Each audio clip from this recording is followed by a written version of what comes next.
generosity in terms of having us join you today. Well, thanks for inviting me. It's very, data is my passion.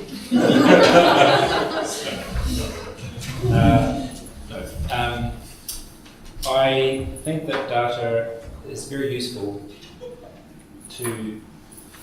Did I say? I was just thinking that you put on video saying data is your picture. Yeah. Maybe we can edit that bit out.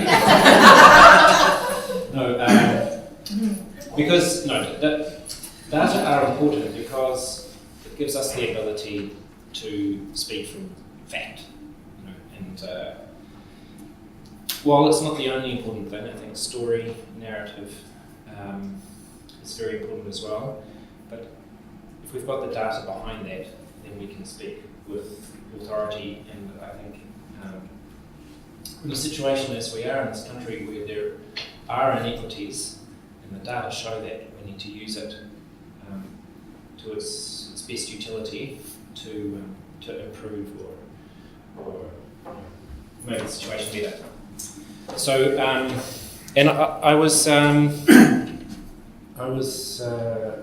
this is at the front end. It's got lots of Maori Health data. There is, if we have time, the data more specifically for Pacific, and there's some where there's a mixture, so we can have a look at both. I've kind of taken, there's a lot of data that I could give if I had, or I could talk about if I had more time or unlimited time. I have taken our more local data and the stuff that we generate out of the health system. Perhaps another time I can talk about a different level of data. But anyhow, and the focus is not only on what the data says, but how to read the data, how to interpret what the graphs say, and so you can use it. I was looking through, thinking about ethnicity data, and I've been looking at a new ethnicity data protocol that we have, and I think you should all know about and be a little bit familiar with. It's because behind all the data that I'm going to talk about, there is a different story about. We can only tell what we can about people and our services because we collect ethnicity data. And unfortunately, behind a lot of our data, there are inconsistencies in the data and gaps and places where we don't know exactly what the story is because the data are not complete. Anyway, we have the new ethnicity data protocol, which I'll perhaps say for another time. But in the process of that, I came across this whakatauki, which actually comes from Statistics New Zealand, because there's a new, just this month, standard on how we collect iwi data. So we don't, I'm not sure if we don't anywhere, but we certainly don't comprehensively collect data about people's iwi. And there's no requirement to, but where we do collect iwi data, there is a new standard just from the beginning of the month. And in the Statistics New Zealand website, they have this whakatauki, which means, or perhaps somebody can translate it better than I would be able to. It's difficult to translate literally, but just to make a minor correction, it doesn't come from Statistics New Zealand, it actually comes from Maori.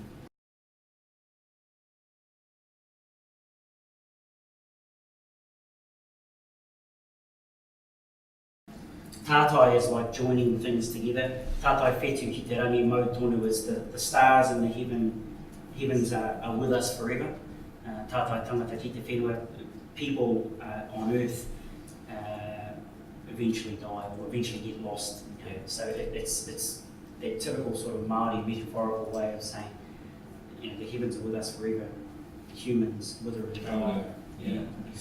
So sorry, of course, New Zealand poet. Yeah.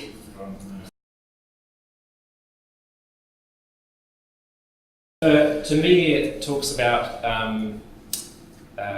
even if the people come and go, something remains behind them, and you know. That's how it's often applied. Yeah, there are things that can go, but certain things are here forever. So we think about the data informing us about the people who come and those that have gone.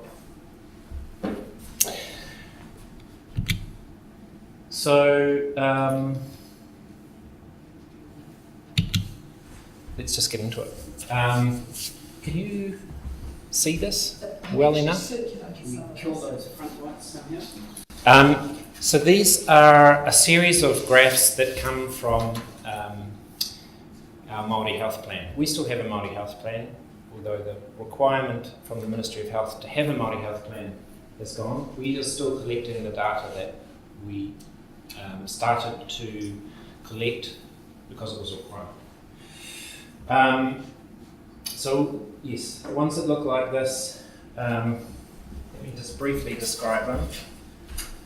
So in this case, and it's not always the case, but we have the percentage of whichever population we're talking about up here. And I think on all of them we have time along the bottom. So starting here, in this case, 2013-14, 2014-15, 2016-17, we talk about financial years for no particular reason, and that's the DHB's funding cycle. And so that goes, quarter one is from July to September, quarter two, October to December, quarter three is January through to March, and quarter four is April through to June. On all of these graphs, where we have a target, it's this green line. So that's what the ministry says we should be aiming for in our performance. And this varies, but in all the graphs, the Maori population is in this dark blue bar here. And in this case, it's the total population, so everybody, including Maori, in the light blue. And sometimes we have the data disaggregated enough that we can take Maori out of the total and have Maori versus non-Maori. So it's a little bit hard to see the light blue, but you can see over time, in this case, breastfeeding, the percentage of babies who are exclusive or fully breastfed at leave maternity care or discharge, so that's about 6 weeks of age. Here there's a gap between the Maori rate, which is about 60, and the total, which is about 70 something in this case, back in 2013-14, and not quite reaching the target of 75% for either Maori or for the total population. And that's relatively consistent over the next years. There remains a bit of a gap. And then a fairly similar story for breastfeeding, the percentage of babies who are exclusive or fully breastfed at 3 months of age. And again, similarly, babies in this case just receiving breast milk, so not exclusively breastfed, but still receiving breast milk at 6 months of age. Any questions about that? Matt, where do you get this data from? This data comes, I think, from Wellchild Tiora providers. And LMCs. And LMCs for the first one. Is it good data or is it not good data? It's Or is it, well, it's not perfect, I would say. Yeah, different wild child Timaru Hiora providers are different at collecting ethnicity information, I would say. Yeah, it relies on the LMCs in many cases, the leading community carers, one, being accurate with your ethnicity data collection, and two, providing that data back through. And I hear different stories when they're coming and provided that some are better than others. Yeah. But it's as good as we've got. You might notice this one is a slightly different colour, and that's not just a mistake on my part. In the dashboard, which has all of these graphs, just so it's kind of easy to draw your eye, the ones that look darker are the ones where there is a bigger difference between the populations. So here it's kind of middle. The gap is not that big, but here the gap is bigger. I think it's maybe more than 10% gap. So Matt, what would be the questions to ask? We're presented with graphs like this in our agendas and things. What are the things that we ask ourselves? You know, what are the things that you always look for when you're reading data? Well, you know, we can see overall we're failing to reach the targets, except more recently for the 3-month target, the total population, we are getting there. So there's something that's not working quite as well as it should. Change. Are you saying that we're looking for change, like how the graphs? Yeah, I mean, first have a look at the overall picture, and then I guess is there a gap? In this case, yes, there is. We're below the target overall, and Maori are doing worse than the total population overall. Is there a change over time? And I guess with the eye of faith, perhaps this one for the total population is getting a little better, but it's fairly consistent, and any change is relatively minor. I mean, you don't expect, when you're talking about large numbers, how many children do we have born in Canterbury District Health Board area every year? It's about 6,000. So, you know, it's large numbers, so we might expect that, and how many LMCs are there, how many Well Child Tamariki Hiora workers are there. If they change something, it might take some time to filter through. And not everything is under their control, of course. Some of it's not just the provider, but it's societal or whatever things. So this is national. These are national graphs, aren't No, they? these are Canterbury graphs. This is Canterbury. These are Canterbury. The only thing national is the line. Green line. And that's the aspiration. That's what we want, basically. Yeah. Target. Yeah. And so when you have a target, the DHB is required either on a 6-monthly basis or a 3-monthly basis to report about what we are doing to try and improve the information.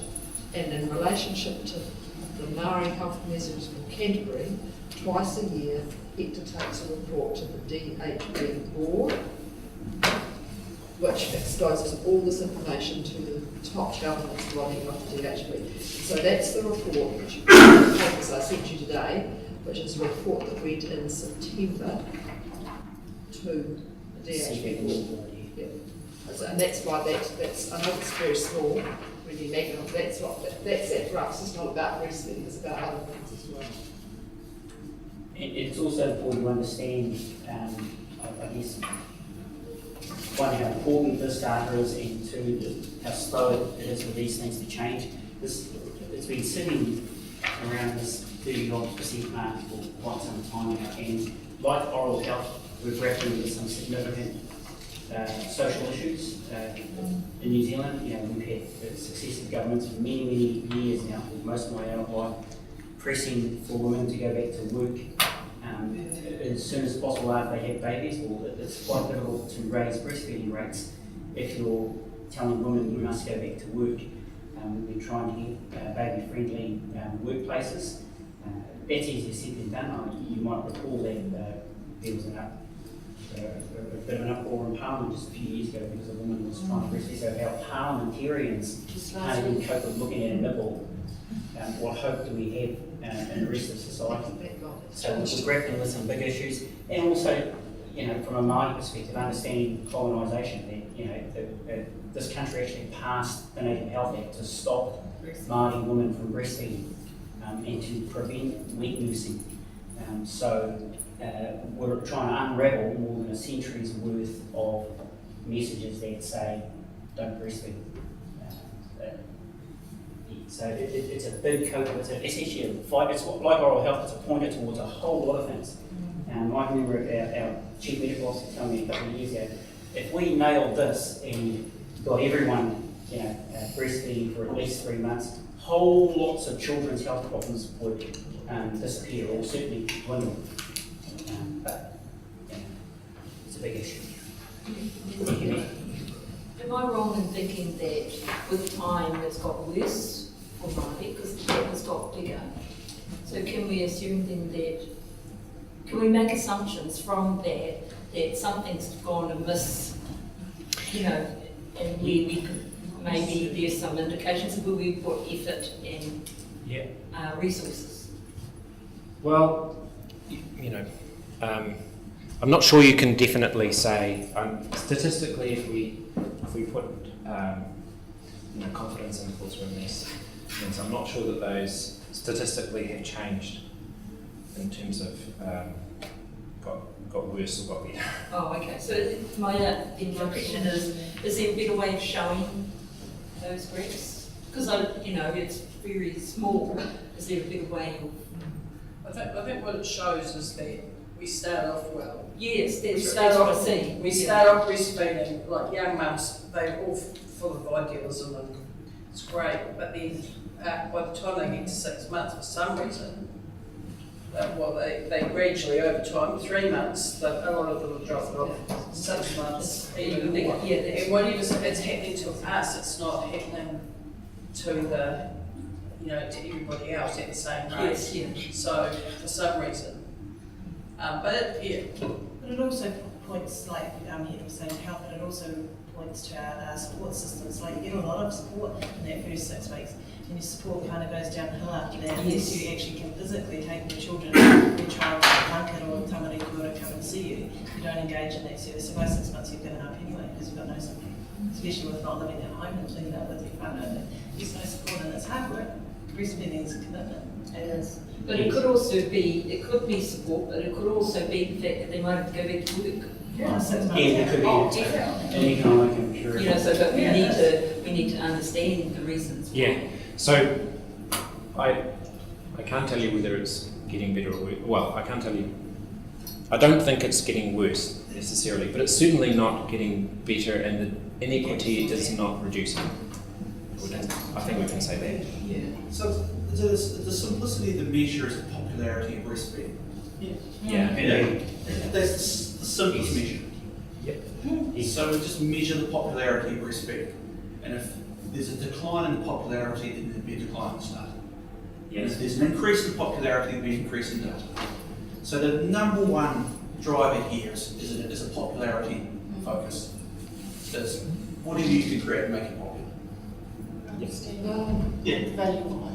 But people need to understand the value of it. I think a lot of people don't. And Michelle's right. If you look, humans have been doing this for 20, 30,000 years now. But they have different support systems around them. And they also didn't have places they could take their children to when they were born for someone else to look after. We didn't have access to a range of alternatives. Yeah, that's right. But also we have a society that actually thinks differently about it too. So just the other day in the paper we had that mother was kicked off the bus for breastfeeding last week. Yeah, just last week.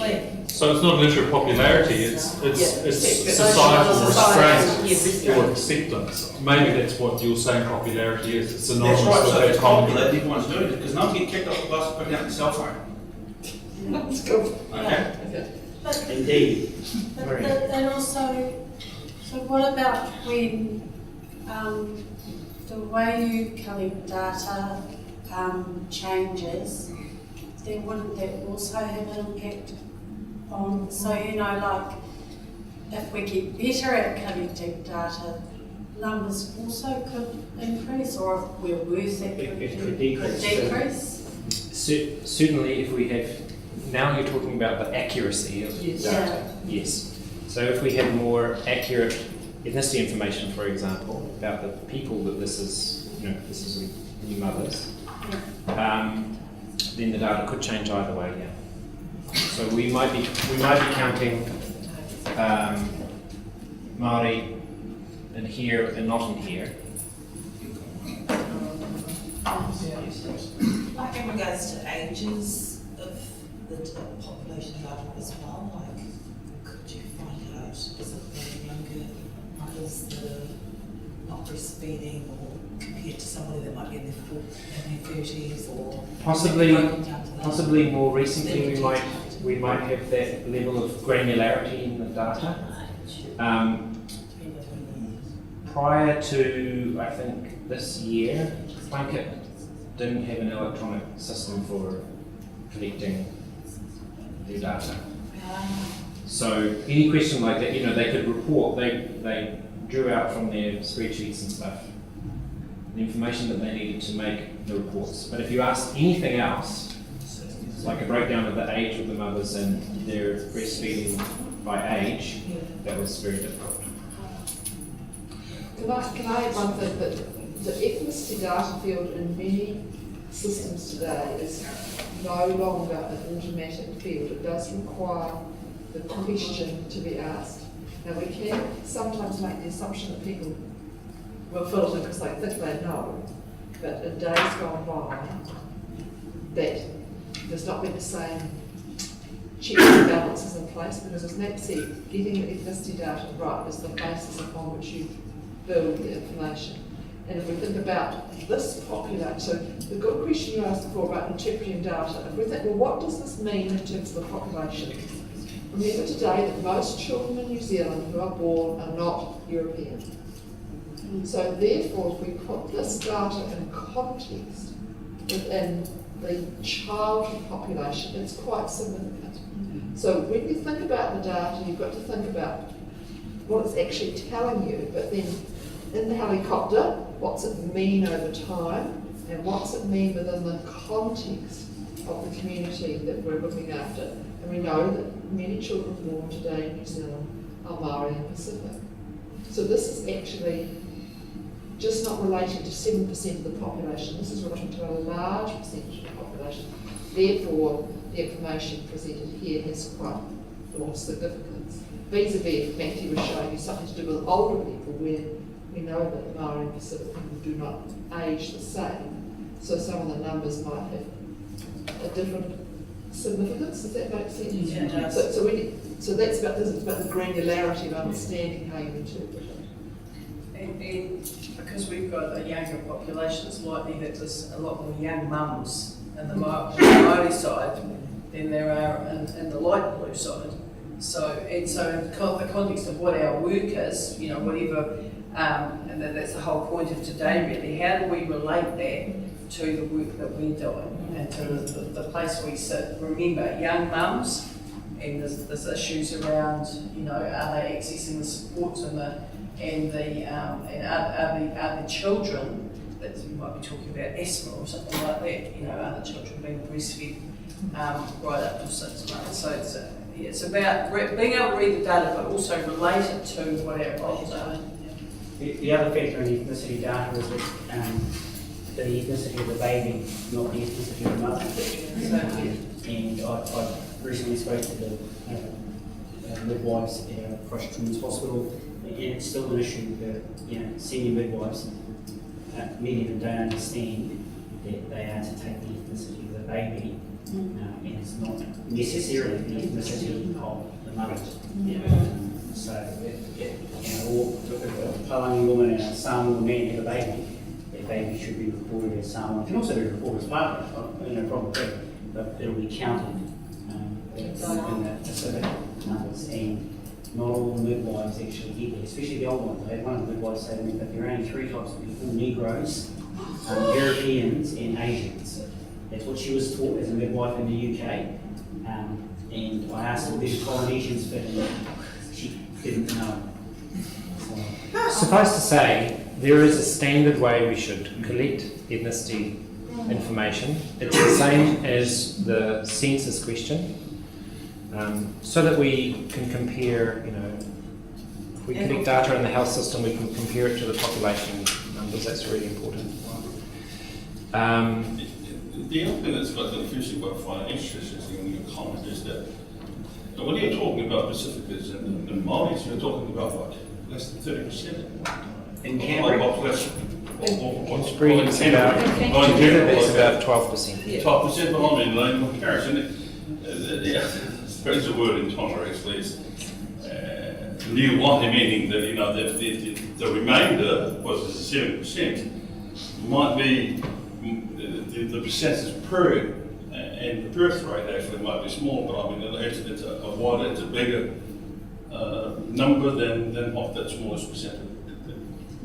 What the simulation that we can so there's a lot more growth within the Maori and Pacificans in addition. a quarter of the babies born in Canterbury are Maori and Pacific, and we're less than half of that percentage of the population. So yes, Yeah, so that's what when you're interpreting the data, you put your big hat on and you see more broadly and you understand the significance of the data in that population. Yeah. And that's, I suppose, that draws a lot of point that this is Canterbury data as opposed to New Zealand data, because in Canterbury some people think that the population of Maori is around 8%, and they think that's equally distributed across all age groups. Right. And that's so they don't, you've got to get that sense of relativeness in place. So I'll look at another one.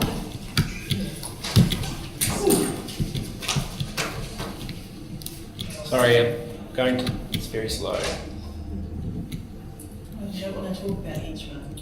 No, I do, I'm going to come back. Just because it's relevant.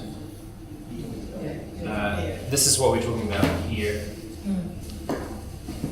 Might as well talk about this now. When we talk about the Maori and the Pacific one, it's later in the slides, but it's reasonably similar to this. There are a greater percentage of the population. Let me explain. Up here is the age groups in 5-year bands. So this is 0 to 4 year olds. You just carry one of those around? No, it's carry one. Yeah. Just the green bottle. Just the green bottle. Here, oh, this is fancy. 0 to 4 year olds, 5 to 9 year olds, 10 to 14 year olds. In the yellow, females. In the green, males. And along the bottom here is the proportion of that gender's population.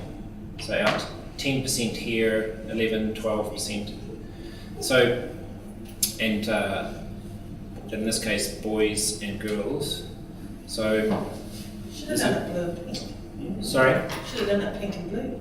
Should have done some stuff on it so it looks like a Christmas tree. I prefer not to, put people in such obvious Australian colours.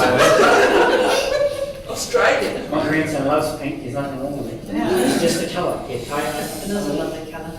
Anyway, so 10 or 11% of the population are under 5 for Māori. And where do the ones that don't identify with female male sit? Well, they're It's nowhere. a measure of sex, not a measure of gender. Seriously, that's what it is. At birth? Yeah. It's not. This isn't gender. This is sex. So this is to do with what you are at a chromosomal level. But over here we have less than 5% of the population under 5. So, yes, when we're talking about things that occur more often in childhood, it's more significant for Māori and Pacific people in terms of the overall burden for their population. Matt, just one thing. Yep. When you look at a graph, look at the title of the graph and work out what the axes are, so you know exactly what you're looking at. Yeah. So, and if you can't read it, ask the person who's ever presenting it those things. Because otherwise you could be looking at something that's entirely not what you think it is. This is immunisation, clearly, and childhood, so the early childhood, later in childhood, and the over 65s. And it's a bit of a different story here than the previous graph.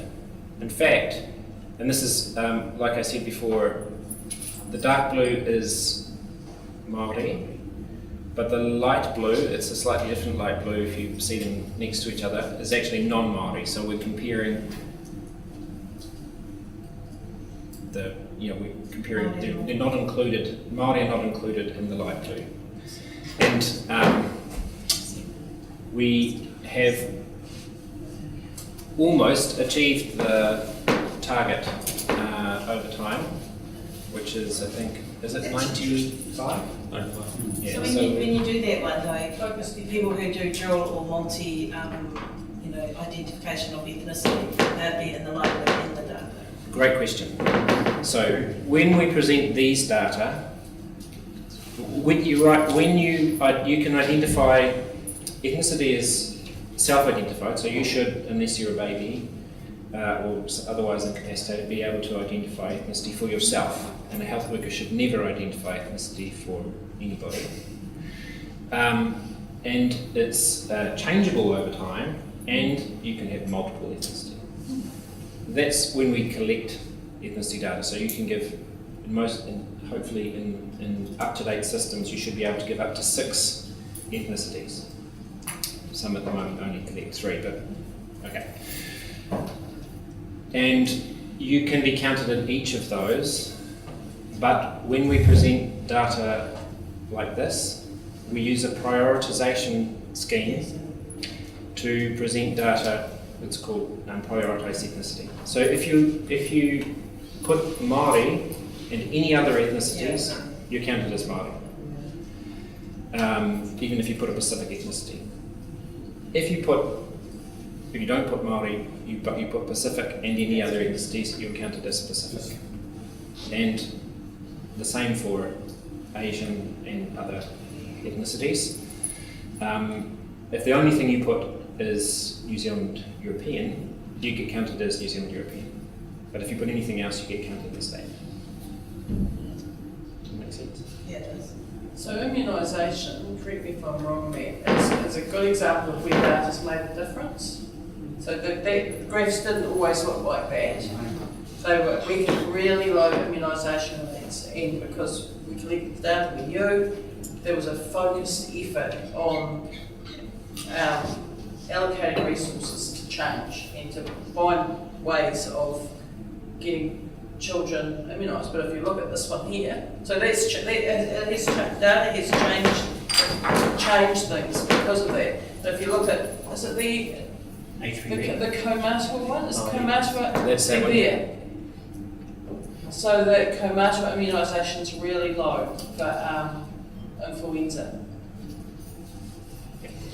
We're working on that now.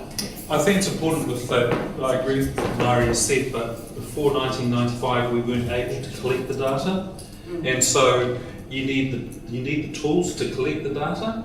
That's really important, and then you need to make sure that the data you collect is good data, and then what you see is a realistic picture of what is happening. And then with immunisation you need political will as well, because when the national government made immunisation levels a national target in 2008, we saw a massive rise, and they didn't say, oh, but for Māori we can make it a bit lower. They put Māori with everyone else, so it was up to the country then to drive it all up together. There's a side issue, because I was just making a comparison between the immunisation success and the kind of breastfeeding level. If we were to take those two sets of data and get some comparable kind of conversation going. It's partly narrative. If we looked at investment, is there a comparable investment in both of those areas? No.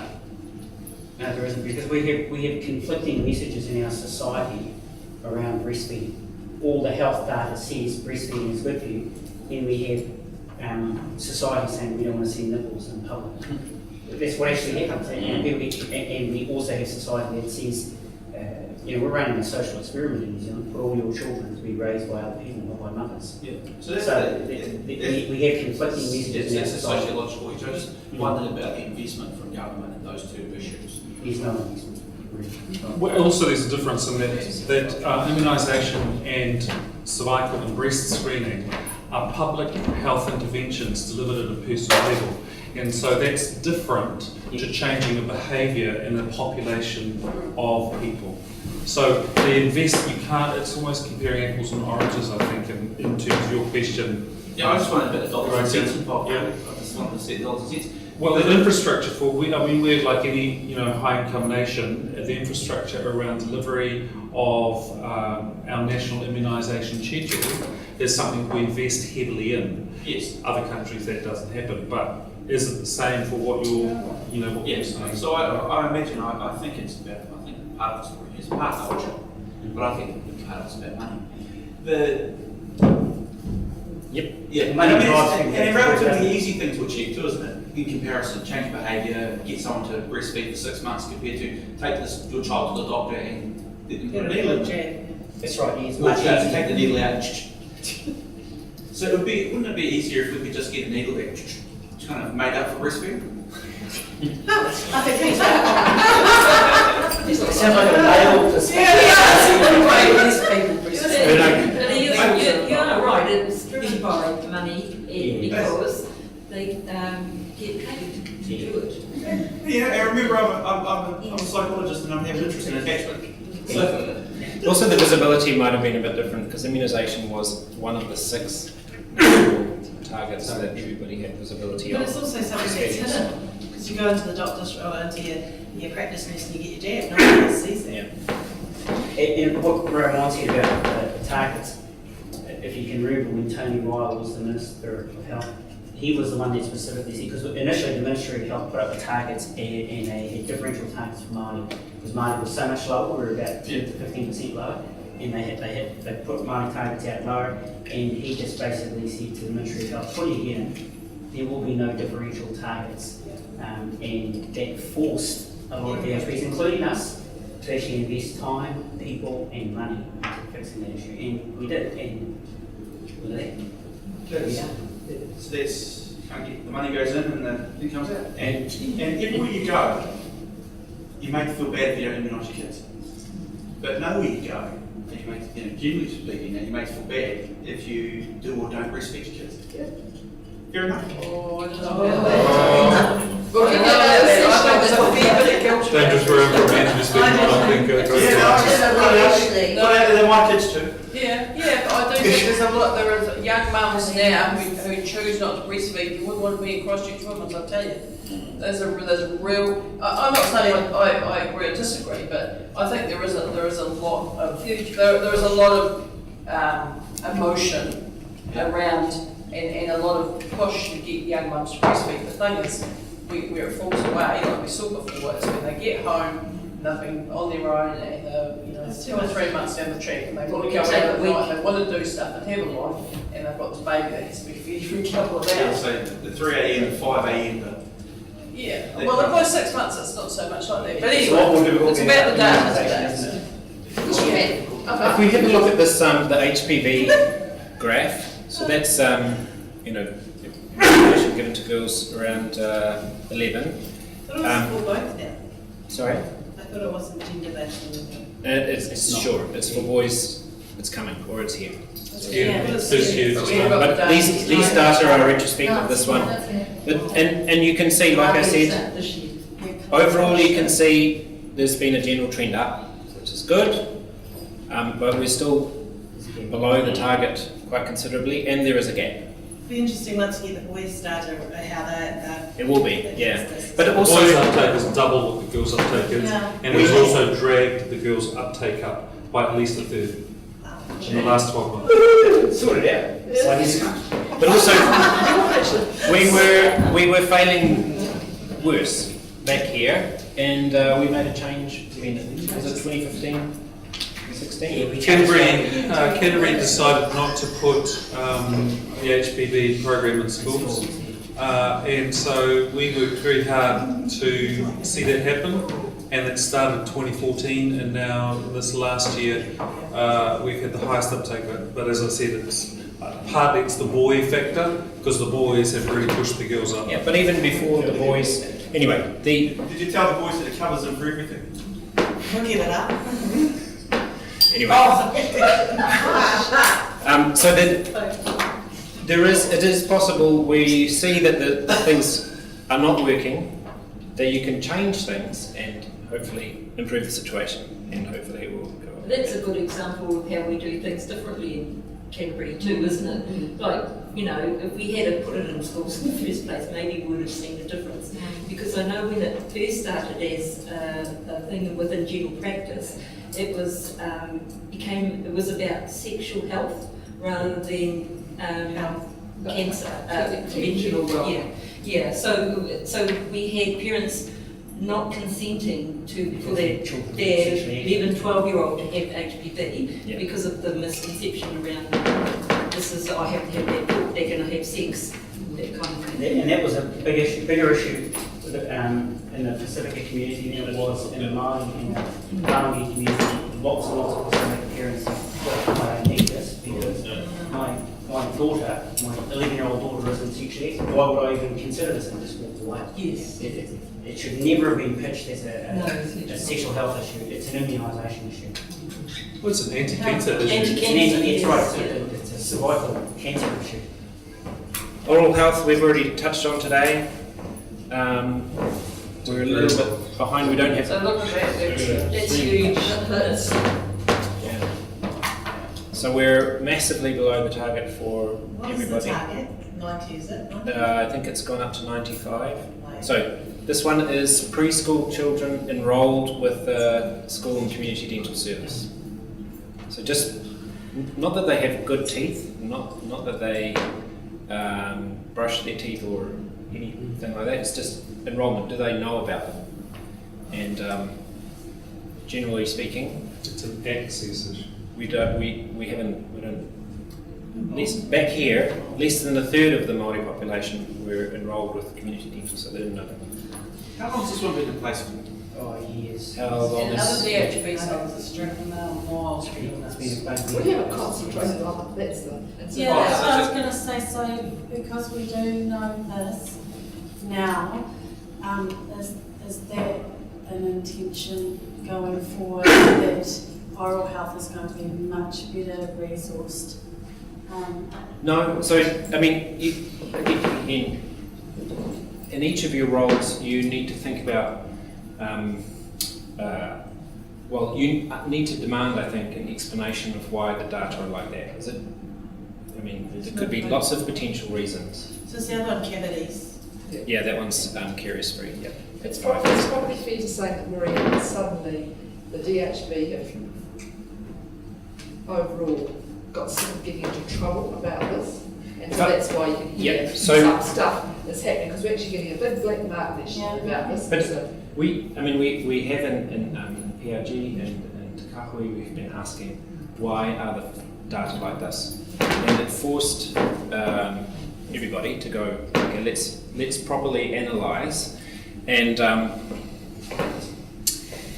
the practice was in Canterbury to enrol children at I think 2 years of age. So we were missing a whole bunch of children who were not enrolled unless somebody proactively came in. So that was already, we were actually, our possibility to have 100% enrolled it wasn't possible because 20% were just not even considered. So we've changed that, and we realised that when we compared the same children by the NHI number in primary care and in the oral health system, they had different ethnicities. And when we replaced in the oral health system the ethnicity that was present in the GP system, it improved the numbers immediately. So there was inaccurate ethnicity data. And that we've tracked back and back and back and found that a lot of that was coming out of maternity, where they were failing to report ethnicity data. Which goes back to what I said about, I gave a presentation on ethnicity data to the midwives, and female midwives, although we get some young ones who are older people who struggle with one asking a question, two getting accurate data. But this is a big deal. What that tells you is that 2/3 of our children aren't accessing the service, they know about it, and more than half of them have tooth decay before they start school. More than half. I think it's more, not so much that they're not accessing, I think it's about the service itself Yeah, has it is. been inadequate. It's not not accessible. Yes, so when you say service is inadequate, do you mean the service paradigm or the service itself too small? No, yes. When you see things that it's consistently like it's a system thing, isn't it? You know, you have, so it's about everywhere in the system something's gone wrong for. If you're a mother of a preschool kid, it's really difficult to get to.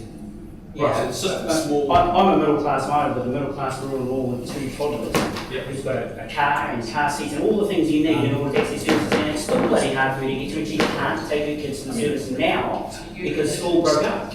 So it's a really hard service to get to, even if you're middle of the bell curve, white middle class. It's even more difficult if you happen to live on Rowley Ave and don't have a car and waiting for the bus and it's school holidays, you can't get to it, so they just say, oh, I don't quite bother. So the system needs to change dramatically. It's a union issue. It's because of the contract with the union. But we are working on changing that. Well, it is multiple issues. Yes, When you look at NIR, we know about every child on NIR, and we can track down if they haven't got vaccinated and find out, is it because they couldn't get the service, or they didn't know about it, or they don't want it, That's or if they're what? born, right? Yeah, sorry. That's if they're born here, registered here. And if they enter the DHB area, we know about them. As Which soon as they touch the health most service anywhere, Even we'll ones that touch come them. from overseas. Yep, we'll get. I mean, as soon as they touch the health service, Because if they transfer go of from information overseas is to quite. preschool, they have to go through those health checks before they actually enter the country, so you can get it. Really?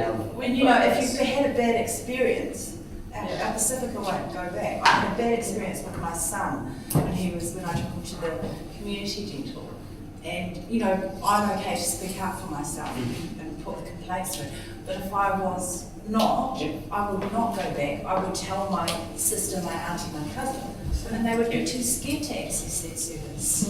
And I reckon most adults in this country have had a bad experience with dental services, because I've had multiple of them. So yes, of course, that is really important. But we should actually give everybody the opportunity to get to the service, and we should improve the service for sure.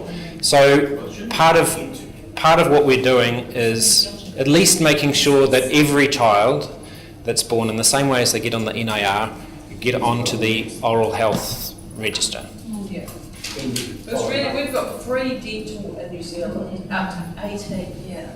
I mean, that is just a fantastic opportunity if you can get it. But your teenagers, they go to high school, you've got to really push them to get them to go to be this. To have a shower. Until they're 18. You've got to find a dentist that will take them. Yes, it takes a certain number of them. But the opportunity is still there for free And I can dental. tell you, even bribing them doesn't work. We'll take Drive them with lollies. You just first. only already. Anyway, sorry. So I'm not going to Just don't tell them the sugar free. present them all.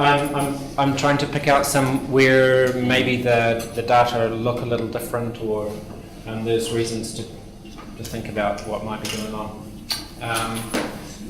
So here We don't have a percentage up the side. We've got some numbers, and it's called a rate, not a percentage.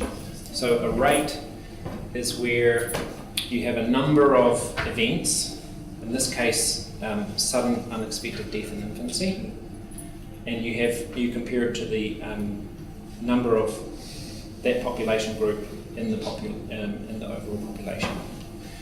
So here we're talking about this would be for every one child in 1,000 who is Maori.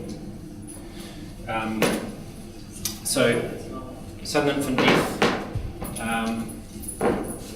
and who is non-Maori. So 0.7 out of every 1,000, 0.7 children out of every 1,000 who are Maori die sudden unexpected death in infancy. Back in 2004 to 2009, so it's 5 years added up all together. This is the Canterbury rate? This is Canterbury, yep. And 0.6 in every 1,000 for non-Maori, of which probably quite a few will be Pacific, in fact. Got worse, And then, yeah, they got worse now. And the target went. And the target went down, yeah, because nationally the numbers have been going down. So what happened here, I mean, this is 2010 to 14, the earthquake was in there, maybe that was something to do with it, but anyway, overall, certainly, we're also talking about very small numbers of deaths, so there may be some jumping around overall, but the rate for Māori did go up. So the rate can change quite quickly when you think about small numbers. We have about 1,000 Māori babies born a year, so 1 per 1,000 is 1 death per annum. So 0.7 is about 1 every 2 years. So if you have, sometimes you can get 2 in a year, and it just doubles the rate. So when you have small numbers, it can fluctuate. That's why they do it over a 5-year period, don't they? But again, these are rare events, but when they occur, are tragic events. Yeah.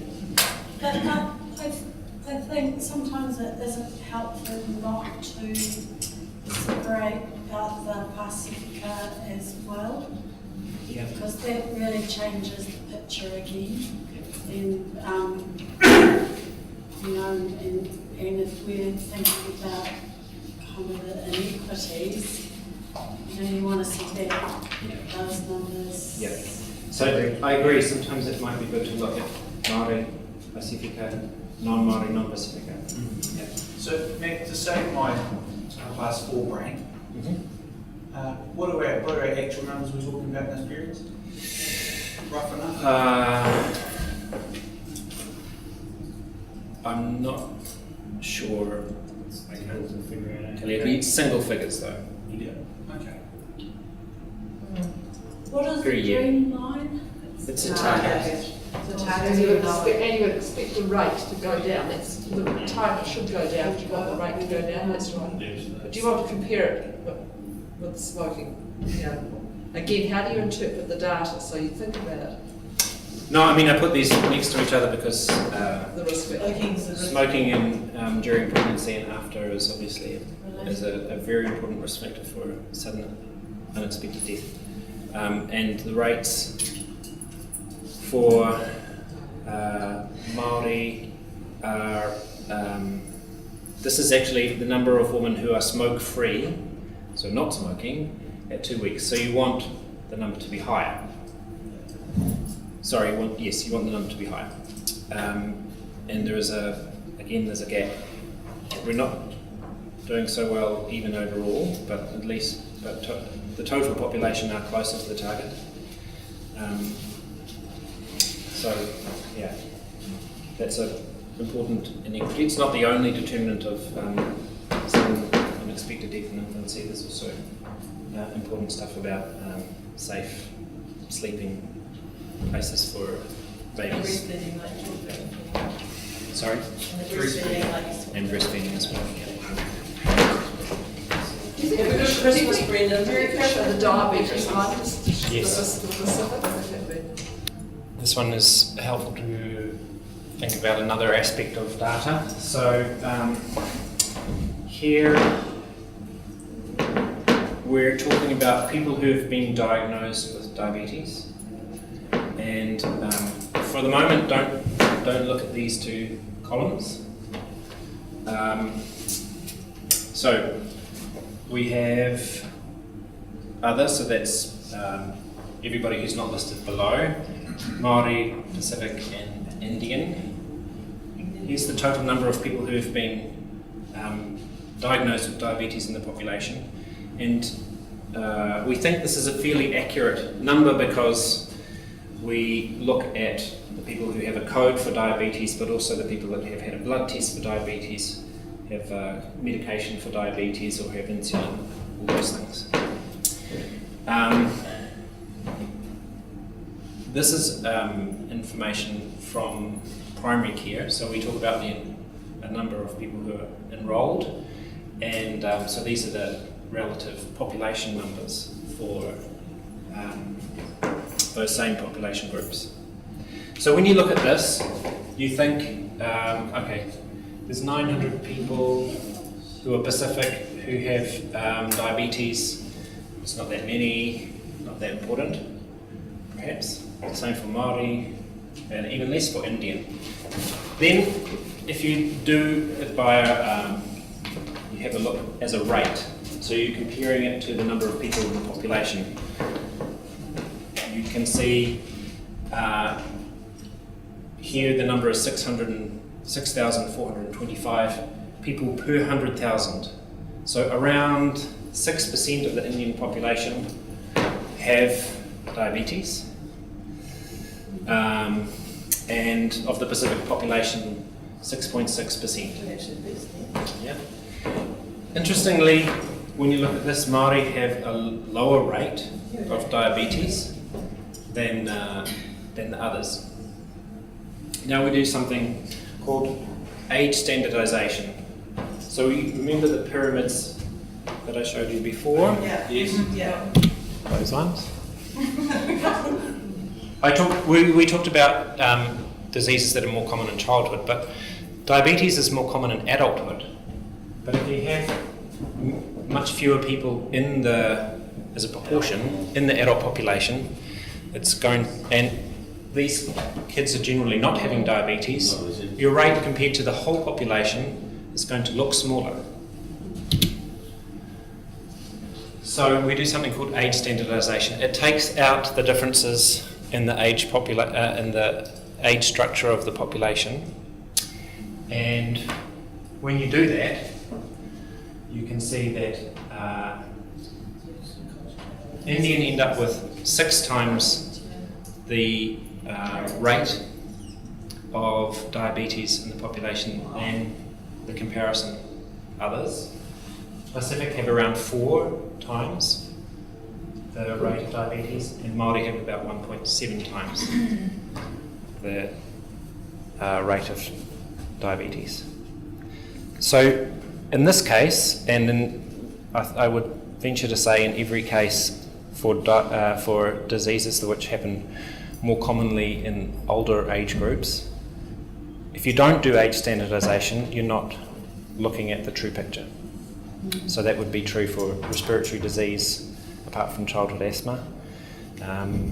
It's certainly true for diabetes. It's true for cancer, So what heart initiatives disease. are in place for the Indian community? Because based on that rate, they've got the worst outcome, not a very good rate. I can't tell you specifically, but the Diabetes Centre is doing some outreach to Indian cultural groups. Is that Canterbury or national? This is Canterbury. So does it vary nationally? It's fairly consistent nationally. Okay. Yeah. It's also one of the reasons why they try and pull out the Indian out of the Asian, because it's a huge population. What makes them lower? The Indians seem to stick out right around the country. Yeah, if you do the same analysis but have Asian instead of Indian, the Indians get lost into the Asian population. But what about Fiji and Indian? Where are they? They Are they Pacific? it depends what they put down on Yes. Yeah. Well, if they say Fijian Indian, Yeah. are they counted as Fijians or Indians? I'm not sure, Maria. I think That would be an they interesting. may be counted in the Indian. Because I've known a Fijian Indian who consider themselves Fijian. Fijian. Yeah, yeah, Of of course. course. Yeah, Yeah. they hold the Fijian passports. So probably if they did say Fijian Indian, they've been counted as Fijian. Yeah, sure, I I can't say that. Prioritising on that one. But that could also mean, it's quite interesting actually, because it could mean that the Indians aren't as youthful, as specific as it might within Canberra. They, like, you know, that in the sense that there aren't, I mean, they don't have separate children like Pacificans or something. Sure. I mean, Yeah. so what I'm saying is that there are a lot more on the about age actually, so thus relating that there's. Yeah. Now, there's an interesting thing about where people have migrated. They do tend to have to be a younger population. You have, generally people of working age who have moved from India. And they used to refer to Indian subcontinent too. That's Yeah. really- To the, So that can count Pakistanis, Bangladeshi, Nepalese, Bhutanese. this, that group. Is this what this Indian? No, this is just Indian. India, because or the country of India as opposed to the old Indian Empire, which is Oh, okay. well, it's people who put Indian ethnicity. Oh, okay. Just This is so just- the Fijian Indians, it depends on what they opted for. Yeah. I suspect most would put down Pacifica, but some might put down Indian. It depends on. I think it's safe, and it's political too, because the Indians from Fiji will put themselves as Fijian because they want to be known as Fijians instead of Indian. Yeah. This is a great example. Nationality as opposed to ethnicity. Yes. That's the challenge. So you can say you're New Zealander, what does it mean? You can say Fijian, what does it mean? The diabetes here is a really good example of how important it is to read data and know and have some background knowledge. Because when we did my first Maori Health plan a couple of years ago, we couldn't get diabetes as an indicator because the data didn't show that there was a problem. And we knew Because that we it were was a looking- problem. we were looking at this Yeah. and not this. And then Matt did the age standardisation and it showed that he's clearly diabetes is an issue and we could put it in the next year.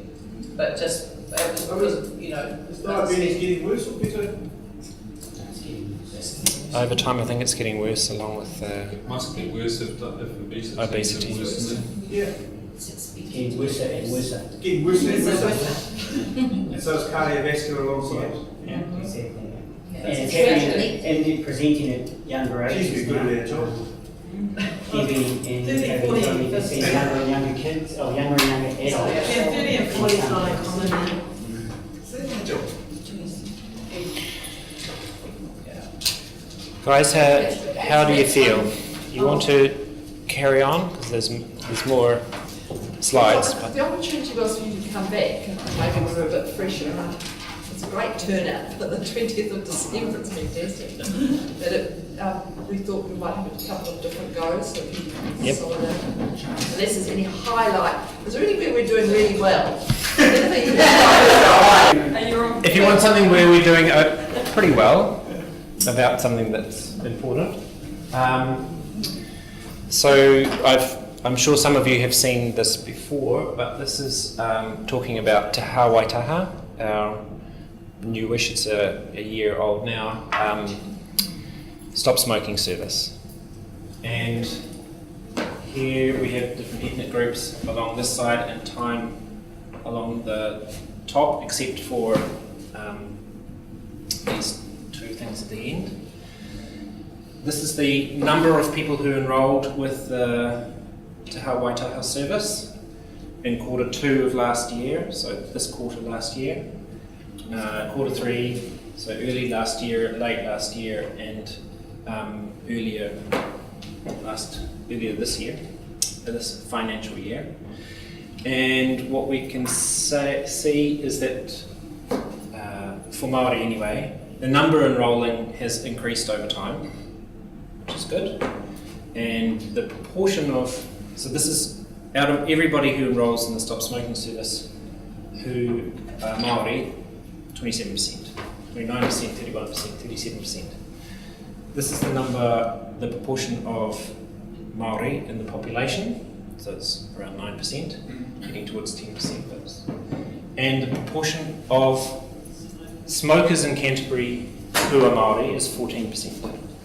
So there's a disproportionate number of Maori who are smoking out of all the smokers. Because if Maori were smoking at the same rate as other people in the population, it would be 9%. So we think the way we've configured the service means that Maori are enrolling at 37% despite being 9% of the population and 14% of the smokers. Yes. So it's good. And is there any data yet on success? Yeah. And for Pacific, I mean, the numbers are smaller and they are more variable, but we are still enrolling at a higher rate than the number in the population and the number of smokers. And people who set a quit date is relatively the same. So that's if you're determined that you want to stop smoking, you haven't just enrolled, but you've had conversations with a stop smoking practitioner and you decide to quit. And for Māori it's 37%, Pacific is 5%, so similar to the enrolment figures. And this is CO is carbon monoxide. They have a monitor that they blow into, and if you have no carbon monoxide on your breath, so you haven't been smoking, you can say you're CO validated quit at 4 weeks. And this is no longer a portion of the people in the service, but this proportion is of the people who are CO validated quit. What proportion were Māori, and it's 35%. So I think that's. Oh, actually, maybe it's of the Māori who set a quit date. Yeah, that's what it is. So 35% of people Māori who set a quit date were quit at 4 weeks, and 40% of the Pacific, 39% of pregnant women, and 54% of others. So, and that's varying, but we want to be careful that we are reaching the same levels of success for Māori. I mean, there could be a lot of explanations why this figure's a bit lower than here. Here there wasn't that much difference. Yeah. Anyway. So, simply is it for Māori numbers that the people who are looking to quit aren't validating?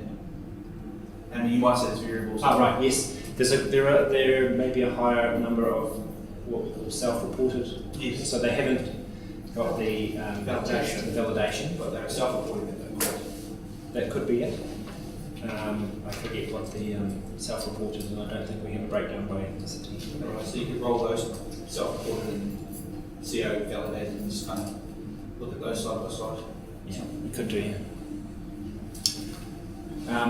And I've been talking about this service as something that was designed keeping in mind the inequity from the beginning. So we have put our stop smoking practitioners in services in the community as well as here, but there are 5 who are in community providers. They put a whetū at Wakatapu, at Te Pōwaitanga, at whetū Pacifica, and in rural Canterbury, Pietro. And the others are here. So that they have reach into the community, and we kind of take advantage of where a service already has a captive audience in some way.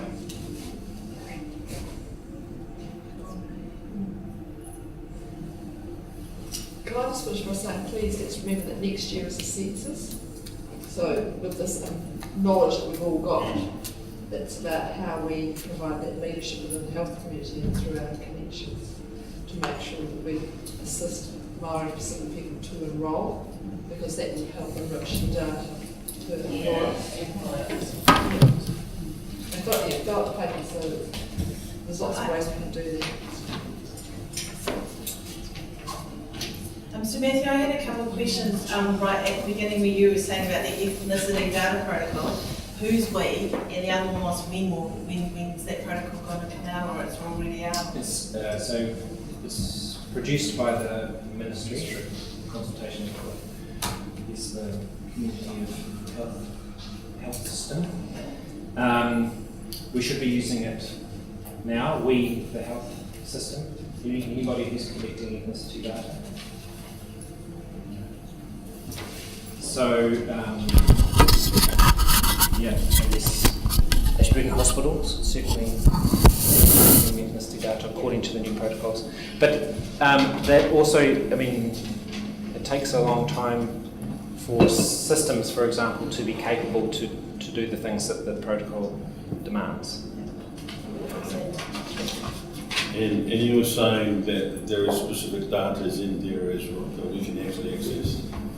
Specific data in which? And the ethnicity, how can we access what, from my perspective, specific or something relevantly like what you're presenting here? Or this data? We for Pacific. Produced this. This is for Māori, but there's a similar one for Pacifica.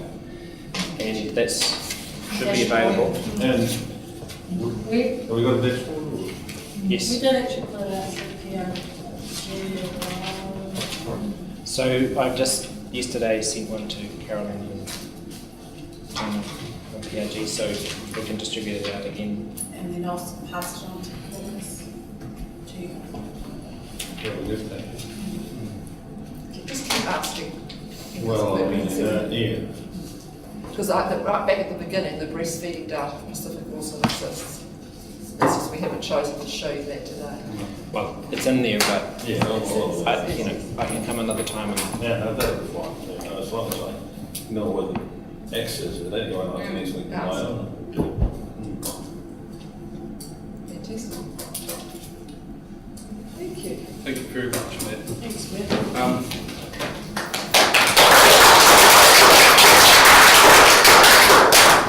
Matt, can I ask you, how much of your presentation did we cover today? I'm really 20%. Yes. All right.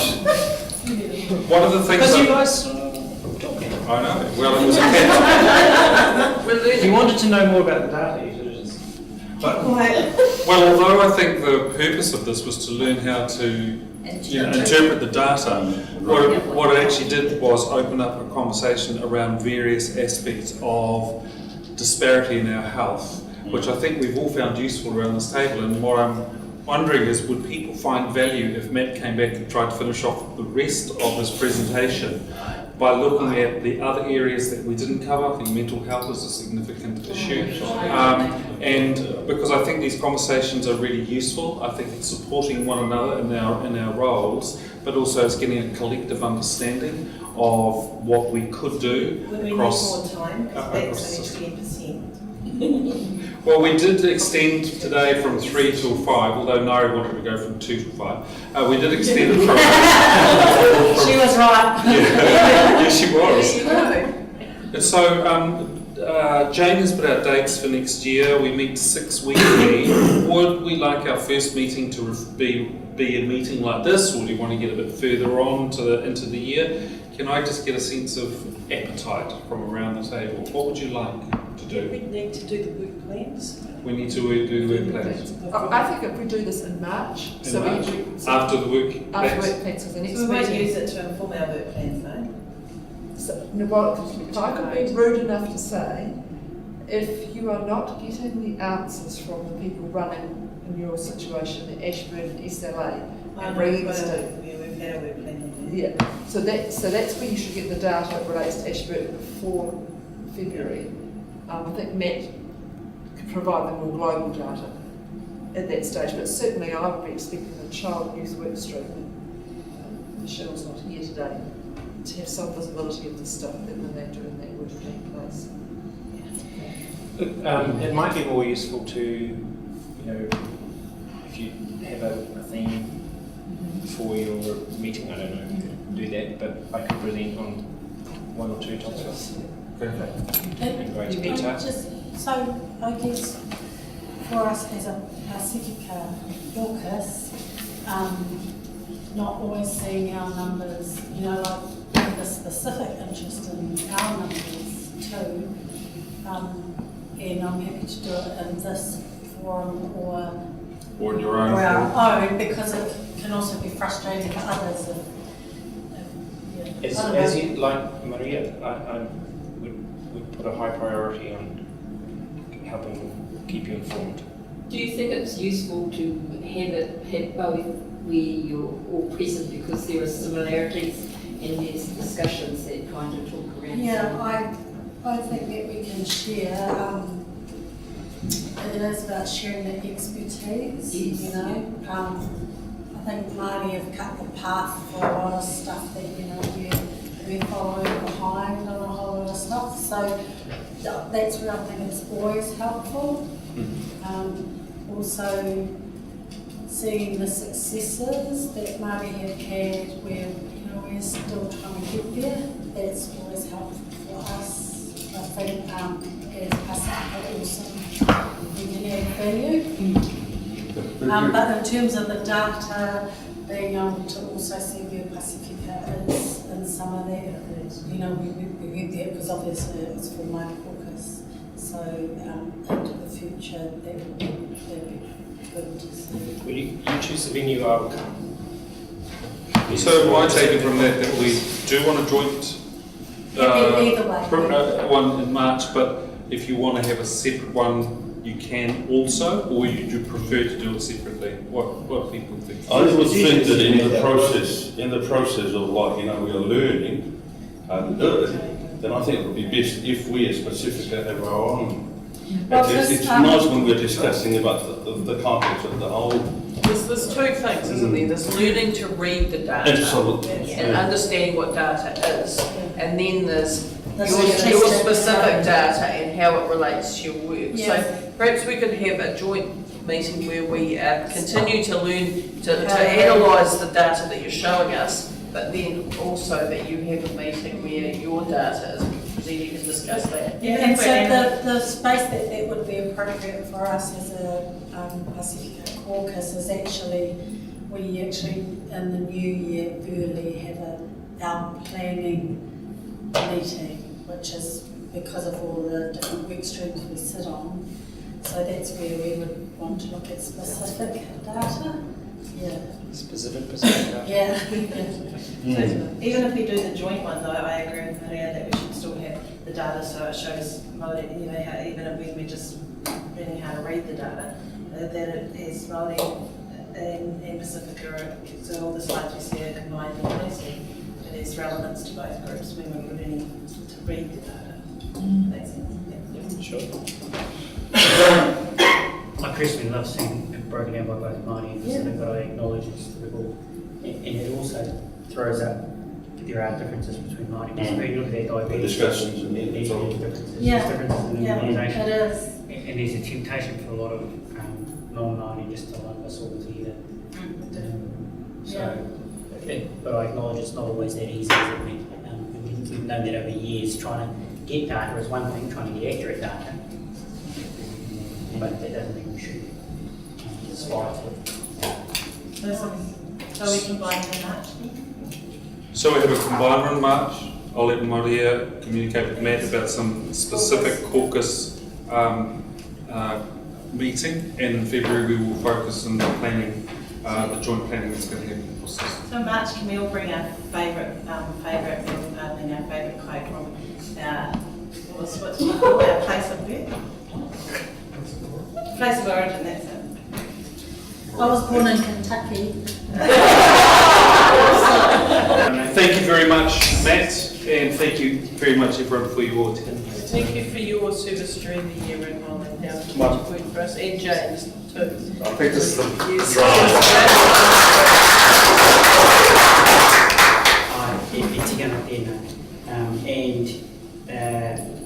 I'm conscious that Christmas is coming up on Monday, and I get that means different things to different people. But for almost universally, it means time with whānau, whatever that means. For you spending time together, sharing kai is always a good human activity. Sharing aroha and manaakitanga and all those things that make us family and bring us close together at this time of year and reflect on the year, because for all of us there have been losses and probably births as well, and all of those things, kia ora taua. And it's a time to reflect that, and the New Year's coming and it's summer and all those sorts of things, so if I can just pass on my best wishes to you all, to you and your whānau, wherever you may spend that time and wherever you may go well and go safely. Kia ora tātou, me karakia tātou, whakatau e te rangi e tūnei, whakatau e papa, e takoto nei, titia kia o, titia kia wātea, titia ki te poho, o tāne nuiara, ki whanu, haramai te toki haumi e hui e. Tāki e.